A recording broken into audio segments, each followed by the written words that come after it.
I'm Kathryn Hoffman. I'm the Executive Director of the Minnesota Center for Environmental Advocacy. And I am going to take about 15 minutes and this is what I want to do with my time. I don't have any slides. You're just going to have to look at me because I prefer that more direct connection. But I want to tell you a little bit about who MCEA is and the role we play in the environmental movement and here in Minnesota.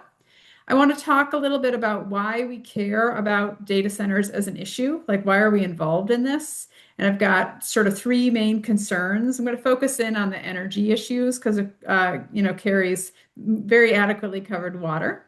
And then I'm going to bring a few suggestions forward about how we can move forward as a state from an environmental lawyer's perspective. Okay, so who is MCEA? Well, we're a 51-year-old environmental law nonprofit, and we think of ourselves as the lawyers for the environmental movement. And what that means is that when communities and groups around the state encounter things that are happening and they have questions and they think, you know what, we think we might need to talk to a lawyer about this, they call us. Maybe it's to understand the law or to understand a change in the law. Maybe it's to work with state agencies, or sometimes it can be to go to court. And what that means is that our team of litigators works on all kinds of issues. We work on water, we work on pipelines, we work on clean energy, we work on mining issues up in Northeast Minnesota, a whole bunch of stuff. And so we gain expertise in our environmental laws kind of across the spectrum. And lately, we've been getting a lot of calls about data centers. And so, like other folks, we were getting a lot of calls and we were noticing this. And we started asking some questions. What's happening? What are the concerns? Are there things we should be worried about? And we started getting involved because as a 51-year-old environmental law organization, our founders helped write a lot of the bedrock environmental laws that were passed in Minnesota that shape our policies today. And so we consider it, part of our responsibility and our mission as an organization to make sure those laws are followed and those laws are enforced. And in particular, in these cases, we had questions about the environmental review process. So the Minnesota Environmental Policy Act, Kathryn talked about it a lot, so I don't need to do more with that, but this is the law that requires a study of environmental impacts, as well as a public comment period before a project is built. And at this moment, when our democracy is feeling a little bit precarious some days, public process and transparency are more important than ever. So I'm going to talk about environmental issues. I'm going to speak as an environmental lawyer, but I do want you all to hold as the audience, what does it mean for our democracy if we allow big projects like data centers to be built in cities across the state without public input, without community control, without a good public process of weighing, is this right for our community or is it not? Because that is the moment that we're in terms of our democracy and our local governance. All right, so my organization, Environmental Lawyers, why are we concerned about this? We have three primary concerns. The first one, let me just say what those are, and then I'll go through them. The first is that there's no central permitting process. The second is that there are significant transparency problems at the local level. And the third is that we have these big picture environmental concerns that are at the state level. And I'm going to focus mostly on energy. Okay, first, no central permitting process.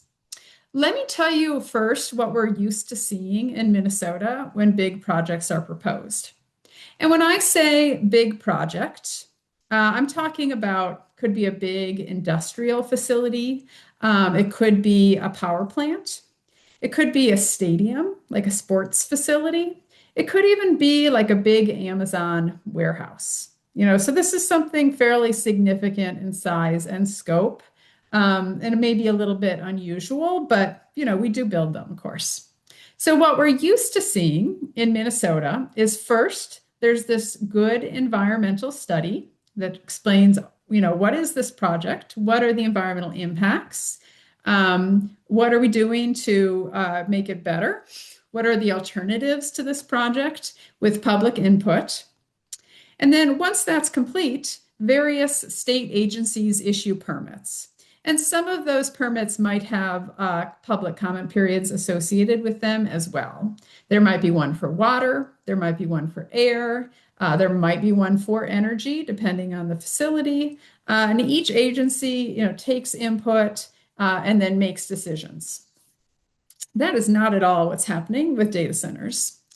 And it's been, to be honest, a little bit of a mess procedurally. And this isn't necessarily anyone's fault. I mean, I think as Kathryn mentioned, our existing laws don't really address data centers and certainly didn't at all until our last legislative session. And the result is messy. Some local and state agencies have little pieces of these things. The local government might make some decisions on zoning. State agencies might have authorities over, like if they're doing these diesel generators out back, which I think most, if not all of them will, maybe 250 to 300 diesel generators. Maybe the state's got some authority over that. The DNR might have authority over water potentially, but in general, no entity approves the data center or has the authority to regulate basic stuff like efficiency and design, or to look at what's going on inside, right? We learned from Tom, there are all these different kinds of data centers. There's crypto mining, there's like generative AI, there's cloud storage, maybe there's support for a medical research facility. That could be a certain kind of data center, although probably not a hyperscale one, but you never know. Are we going to treat all those the same? Those are all not, we could say those are different in terms of sort of social value. Nobody's in charge of that in Minnesota. There is no permitting for that. So, and this is an area where I actually think there probably is some overlap between us and some of the data center developers, which is this is messy and we need to have some clarity and a central process. Okay, second, transparency problems. So what's happening right now is when these things go through the sort of local zoning, primarily zoning decisions at the local level, local government officials are signing these non-disclosure agreements. And this is a legal agreement that says they won't talk about certain things publicly. So they may not say at all that this is a data center. That might be in there. They may not say at all how much water it uses, what type of data center it is, who the primary users might be, like what companies are actually proposing this. It might limit them from saying all of those things. Now, non-disclosure agreements can make sense sometimes early on in development scenarios where it's, somebody's just trying to investigate and figure out if they want to move ahead. But these non-disclosure agreements in the case of data centers have been, I'm going to use the word abused. I think they've been abused because they go on for much too long. And then what we're seeing is that the environmental study is happening while the non-disclosure agreement is still in place. And you can see what a weird position this puts everybody in, because then the environmental study doesn't say that it's a data center. It doesn't say what the impacts are, how much water or energy they use, because they can't talk about those things, right? And the result is, frankly, kind of a useless environmental study. So we've been working at the legislature, and we will again this session, to limit the use of those non-disclosure agreements. They are legal. Doesn't make them a great idea, but they are legal. And also, I want to note, cities can choose not to use them. And some cities are, either through sort of informal guidance or through formal policy. You certainly don't have to do them. I think there's kind of a story of like, you have to allow this level of secrecy to attract these developments, but that's not been true, and that is not true. Some cities are showing that's not true. And in some cases, we are seeing these data centers start to move forward outside of non-disclosure agreements, like the cities have said they haven't signed them. I will say, though, the environmental studies so far are not much better. We're still seeing a lot of information that just isn't being shared, either because they don't know it yet, or because I don't know why. It's not in there. And so it's very hard for the community to know what's being proposed and what the potential impacts would be. And that's just not a great situation. Okay, so those are the first two. My third thing is what are the major environmental concerns? And again, I'm going to focus in on energy because we've talked about water. There are, I might note, some other impacts, such as a lot of use of metals, a concern in a state where there's pressure to mine, and also local impacts, such as noise and lights. And noise might sound pretty minimal, but actually the science on the quality of life is quite significant, that exposure to noise, regular and constant noise, like an industrial site, can cause depression, anxiety, and even induce hypertension and heart disease. So that is a serious issue. But I'm going to spend my time on energy. As we've talked about, these big hyperscale data centers use tremendous amounts of energy. A single data center can use the same amount of energy as 100,000 households. So my organization is currently following 17 projects that could be data centers. I say could because of all of these transparency issues. It's actually hard to figure it out. The result, if these are built, would be a very steep upward trajectory in our state's electricity use. The Star Tribune has reported that if 10 of these facilities were built, those 10 facilities would use as much electricity as all of the homes in the state of Minnesota do right now. This is a big difference, right? And as we contemplate all this new demand, our state has a law that we passed in 2023 that we will become 100% carbon free in our electricity generation by 2040. So 15 years. And we are making progress on this goal, to be clear. Our electricity sector greenhouse gas emissions have come down quite a bit. Right now, we are at about 50% carbon free. It's about halfway there. But what we're seeing across the nation is that other states are building more fossil fuel plants, mostly gas, in order to feed the increased demand. And that's not only from data centers, but data centers are a big part of it. And that's a big setback in our progress on reducing greenhouse gases from the electricity sector. If we build new gas plants, we're going to be further away. And I want to note within the bigger scope of our climate change work and greenhouse gas emissions, a lot depends on the success of our transition in the electricity sector, because other sectors are electrifying because they're hoping that they can then take advantage of the less carbon intensive electricity sector. So think about transportation, right? We move away from gas vehicles to electric vehicles with the goal that if you plug those in, it's going to be clean energy. We're talking about similar things in the industrial sector. And so if we have setbacks in our electricity sector in decarbonization, that has bigger implications, not just in electricity. A related question is, who pays for that? Typically, when a utility builds a new plant, ratepayers pay for it. You pay for it, I pay for it, all of us. Should it be treated differently when a single user or a small group of users are driving that need? I would argue yes. Electricity bills are already rising. Affordability is an issue now. This could make it worse, and especially without some really good planning beforehand. And I'll note it's not just a plant. It could also be infrastructure, such as transmission lines that need to be built. We did pass a law here in Minnesota in our last session that allows our investor-owned utilities, which are Xcel, Minnesota Power, Otter Tail, to do a special rate class for data centers. And so we're starting to look at that and what that would mean. That could be a helpful tool. But I don't know for sure where that's going to go. They've just started that process. I think sometimes people think that if you pass a law, it gets kind of implemented and self-enforcing. But as an environmental lawyer, I can tell you that's not the case. Usually passing the law is like the beginning of the work. So we still have a lot of work to do on that one. But that is a helpful tool that might be able to address some of those cost concerns potentially. I want to note as well that our 2040 law, this goal of being carbon free, it's a really great tool. Our Public Utilities Commission is working very hard to implement it, but it's not a magic wand. Right now, our Minnesota Power and Excel, so our two biggest utilities in the state, are going through planning processes to figure out how are we going to deal with this demand. And I have to tell you that they are both proposing new gas plants here in Minnesota.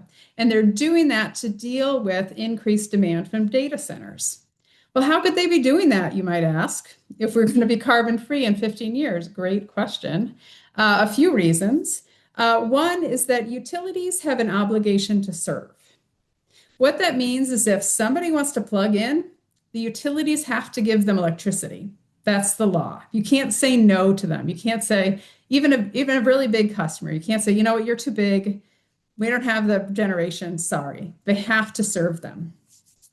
What's more, utilities have a financial incentive to build plants because they can charge like gas plants, fossil fuel plants, because they can charge that back to the ratepayers and a certain amount of profit is assured. So this is their preferred way to service demand when it's happening quickly. Additionally, there are exceptions to the 2040 carbon-free law. One of them is that the utilities can buy renewable energy credits to offset their fossil fuel emissions. So if they're still burning coal or gas in 2040, they go out and they buy renewable energy credits from other regions, and that is legal under the law. And by the way, you're paying for that as a ratepayer. So you're basically paying for electricity twice. And so that's one sort of loophole or exception in the law. The second is that there are off-ramps. So if a utility says, you know what, we can't make this 2040 goal, it's going to be too expensive for people, or it's going to risk grid reliability. Maybe we might have blackouts, right? We definitely don't want that. They can get an extension on that deadline beyond 2040. The Public Utilities Commission can grant that. So the net effect here is that the utilities are responding to increased demand now by proposing new fossil fuel plants and worrying about 2040 compliance later. And they're doing that because they are incentivized to do so by the current legal structure. Okay, so what do we do about all this stuff? I have a few ideas. First one, let's make every data center to go through an environmental impact statement. So Kathryn talked about, we've got EAWs, EISs, AUARs. Don't worry about the alphabet soup. Environmental impact statement is the most robust form of environmental review. They have to look at all the impacts, water, energy, including greenhouse gas and costs, as well as metals, noise, all that stuff. It really puts the data center developers to their proof. I mean, Tom talked about all these investments, innovation, new technology. That's awesome. Show them you're going to use them in Minnesota. Show them you're going to do those investments. Go through the EIS process. That means that people get to comment on it. The community understands what's come into their town. You can look at both costs and benefits in environmental impact statement, by the way. So the environmental or the economic upsides, you can talk about those and explain what those are as well. And the community gets to see both sides of the ledger and decide for themselves. And then you can look at alternatives as well. So you can look at alternatives for these cooling systems, for example. Second, we need a central permitting process. Put a state agency in charge, create some clarity. And then third, we need some guardrails in the law. You know, require investments in clean energy, hold us harmless in terms of electricity rates, sustainable limits on water use, et cetera. So there's a range of things that we can put in place through the legislature. And so these three steps really give us the opportunity to live up to our values as a state that cares about protecting our natural resources, that cares about giving communities a voice in what economic development happens in their communities. It allows the public to know what's happening and to weigh in on it. And thanks for your time. I'm looking forward to the questions.